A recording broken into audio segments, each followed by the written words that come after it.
September 8th, 1683, 3:17 a.m. Count Ernst Rudiger von Starhemberg has not slept in 11 days. He stands on the crumbling rampart of Vienna's Lobel bastion, watching Ottoman torches flicker across the plain like fallen stars. Behind him, the city he has sworn to protect is dying. The air tastes of sulfur, rotting flesh, and something worse, the acrid sweetness of gangrene spreading through the field hospitals. In 4 days, the walls will collapse entirely. In 4 days, 400,000 civilians will face massacre or enslavement. In 4 days, the heart of Christian Europe will stop beating. Starhemberg knows this with mathematical certainty. He has counted the remaining powder kegs, 127. He has counted the men still capable of holding a musket, 4,200. He has counted the breaches in the walls, 7, with 3 more forming. The numbers do not lie. Vienna is already dead. It simply hasn't stopped moving yet. July 7th, 1683. 11 a.m. The Hofburg Palace, Vienna. Emperor Leopold, the first of the Holy Roman Empire, climbs into his gilded carriage. His hands are trembling. His wife clutches rosary beads. His children's faces press against the window glass, confused and frightened. The emperor is fleeing his own capital. Behind the royal carriage stretches a convoy 3 miles long. Courtiers, servants, treasury wagons, wardrobes, wine cellars on wheels. The nobility of Austria is abandoning ship, taking everything of value except courage. The population watches in stunned silence from the streets. No one cheers. No one waves. They understand what this departure means. They have been left to die. One man refuses to board a carriage. Count Starhemberg steps forward as Leopold's carriage rolls past. Their eyes meet through the window. No words are exchanged. None are needed. The emperor looks away first. Starhemberg turns back toward the walls. He has 15,000 men, crumbling medieval fortifications, and approximately 60 days of food. Against him marches the largest Ottoman army ever assembled, 150,000 soldiers, 300 siege cannons, and the most feared commander in the Islamic world. He begins walking toward the southern gate. There is work to do. Grand Vizier Kara Mustafa Pasha has been planning this campaign for 3 years. He is not merely a military commander. He is the second most powerful man in the Ottoman Empire, answering only to Sultan Mehmed IV himself. He controls the treasury, the army, the navy, the bureaucracy. He has executed rivals, bribed ambassadors, and manipulated the Sultan's mother to secure his position. Now he wants immortality. Vienna is not just a strategic target. It is the golden apple, the ultimate prize that has eluded Ottoman sultans for 2 centuries. Suleiman the Magnificent failed to take it in 1529. If Mustafa succeeds where the greatest sultan failed, his name will eclipse them all. But is a darker motivation. Ottoman military tradition dictates that cities taken by storm belong to the soldiers for 3 days of unrestricted plundering. Cities that surrender peacefully yield their wealth to the state treasury and to the commander who negotiated the surrender. Mustafa wants Vienna's gold for himself. Every ducat, every jewel, every silk tapestry in every merchant's house. This greed will cost him everything. July 17th, 1683. The siege begins. The Ottoman camp is a city unto itself. 25,000 tents, arranged in perfect geometric patterns. Bazaars selling everything from Damascus steel to Egyptian cotton. Coffee houses where officers discuss philosophy between bombardments. Bathhouses heated by fires that burn day and night. Mustafa's personal compound covers 6 acres. His tent is lined with silk from China, carpeted with Persian wool, illuminated by chandeliers of Venetian crystal. He sleeps on cushions stuffed with swan feathers, while Vienna starves. The bombardment is relentless. Ottoman cannons fire 700 rounds per day into the city. The sound becomes a constant presence, a mechanical heartbeat that Viennese civilians learn to sleep through, because the alternative is madness. The real threat comes from below. Ottoman military engineering represents the cutting edge of 17th century technology. Their sappers, specialized tunneling soldiers, dig approach trenches in zigzag patterns that protect them from defensive fire. They excavate shafts beneath the walls, pack them with gunpowder, and detonate. Between July and September, Ottoman miners detonate 17 major explosions beneath Vienna's fortifications.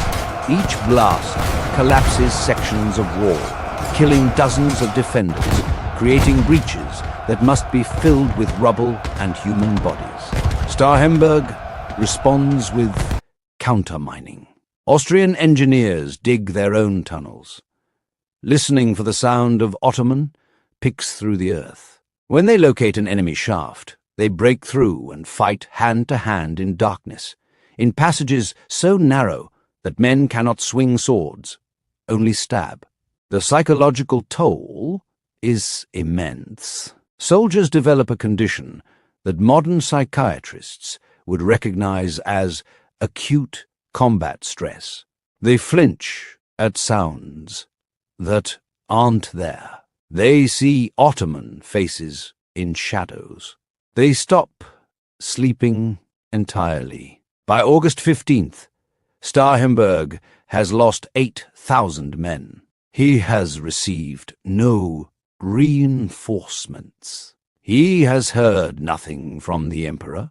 He writes in his journal, "We are forgotten. God has turned his face from us. We fight now only to choose the manner of our dying." 500 miles north, a different kind of battle rages, one fought with words instead of cannons. The Polish Sejm, the Parliament of Nobles, is deadlocked. The treaty with Austria is clear. Poland must come to Vienna's defense.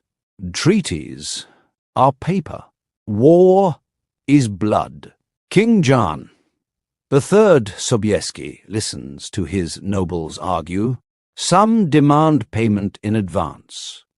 Austria owes Poland 1.2 million zlotys from previous campaigns. Others insist the war is Austria's problem, not Poland's. A few suggest waiting to see who wins before choosing sides. Sobieski has heard enough. He rises from his throne. At 60 years old, he is overweight, plagued by gout that makes every step painful. But when he speaks, The chamber falls silent. Gentlemen, you speak of gold and treaties. Let me speak of graves. If Vienna falls, the Turk will not stop at the Danube. He will cross the Carpathians. He will burn Krakow. He will water his horses in the Vistula. And your grandchildren will pray toward Mecca. He pauses. I go to Vienna. I go with whoever will follow. History will remember who rode with me. History will also remember who stayed behind. The debate ends.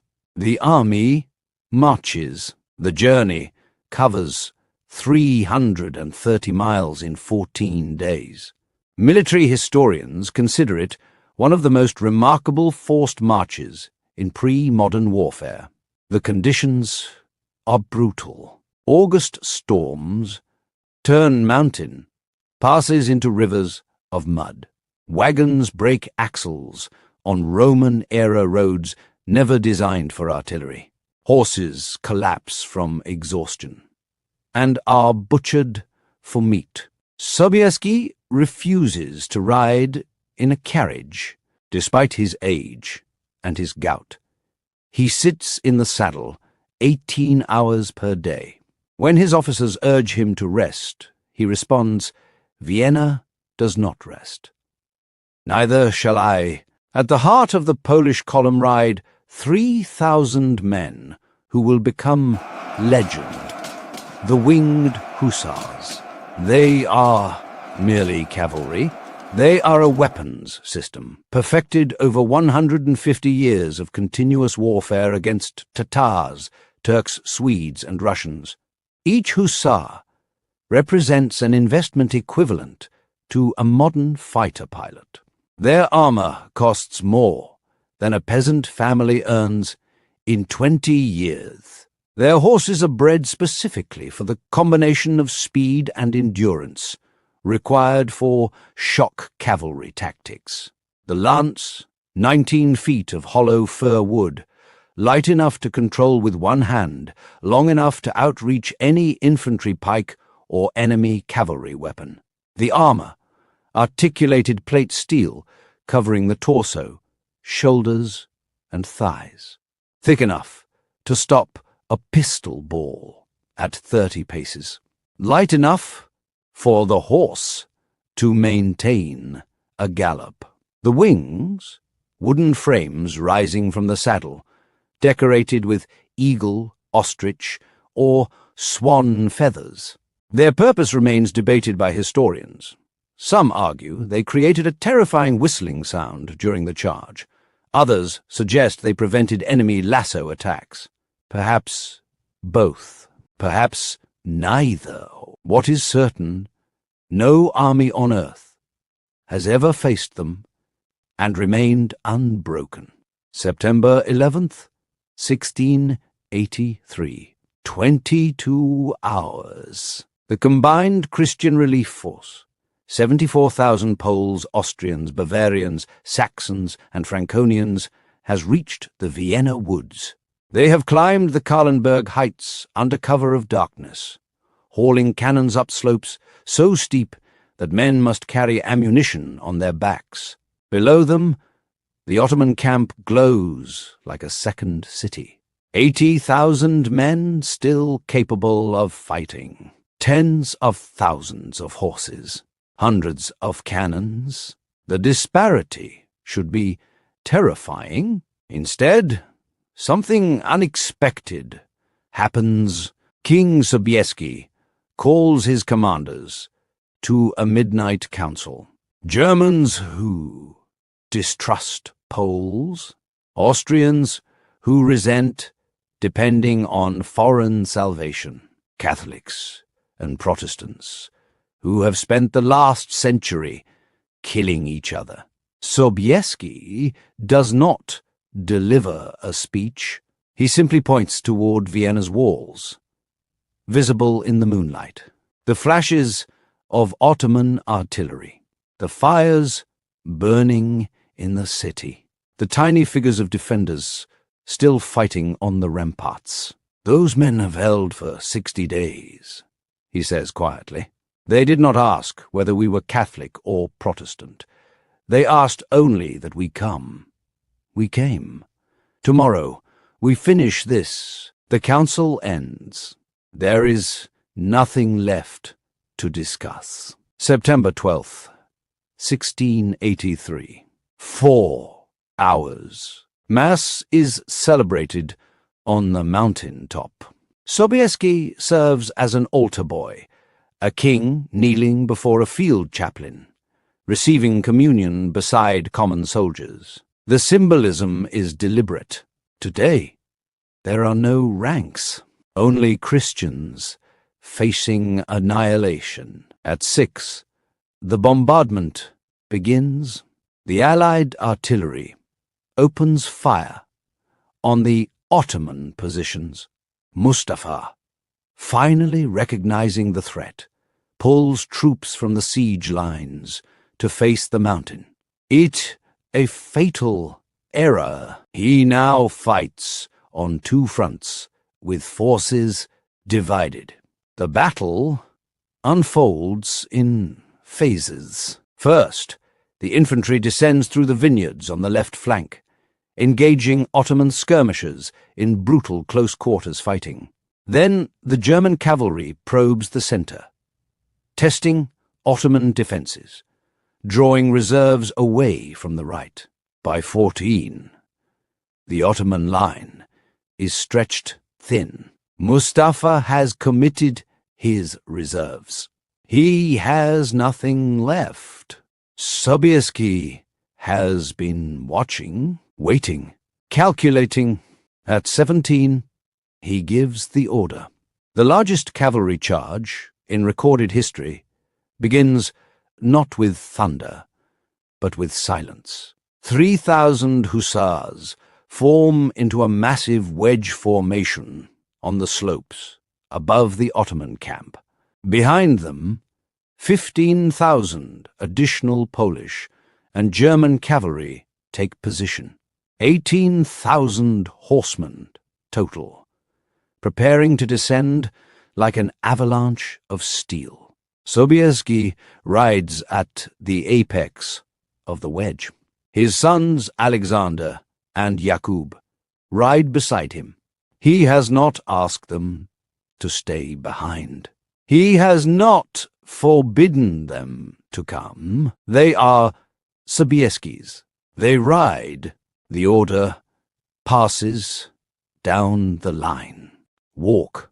The formation begins to move. At 1730, the walk becomes a trot.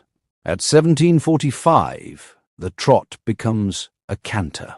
At 18, the canter becomes a gallop. The sound reaches the Ottoman lines before the horses do. A low rumble that builds into a roar. The ground itself seems to vibrate. The feathered wings catch the wind and produce a high-pitched whistle that layers over the thunder of 72,000 hooves. The Janissaries, elite Ottoman infantry, who have never retreated in 300 years of warfare, see what is coming. For the first time in their history, they hesitate. The impact is not a collision. It is an extinction event. The hussar lances strike first. 19 feet of reach means the Polish cavalry is killing Ottoman soldiers before those soldiers can swing a sword. The lances shatter on impact, driving through men and horses alike. The hussars drop the broken shafts, draw sabers, and keep riding. The Ottoman formation does not bend, does not retreat. It simply ceases to exist. Panic spreads faster than any cavalry can ride. Units that have fought together for decades turn and run. Officers who have never known fear abandon their positions. The entire Ottoman army, 80,000 men, disintegrates in less than 40 to 5 minutes. Kara Mustafa Pasha watches from his pavilion. He sees the Winged Hussars cutting through his personal guard. He sees his green banner, the symbol of his authority, about to be captured. He runs. The Grand Vizier of the Ottoman Empire, the second most powerful man in the Islamic world, abandons his tent, his treasure, and his army. He flees south with a handful of bodyguards, leaving behind everything he hoped to steal from Vienna.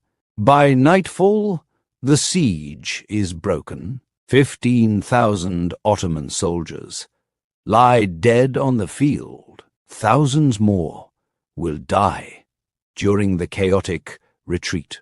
The greatest army the Sultan has ever assembled has been destroyed in a single afternoon. The material losses stagger the imagination. 500 cannons captured, 10,000 tents abandoned, mountains of gold, silver, jewels, and silk left in the mud.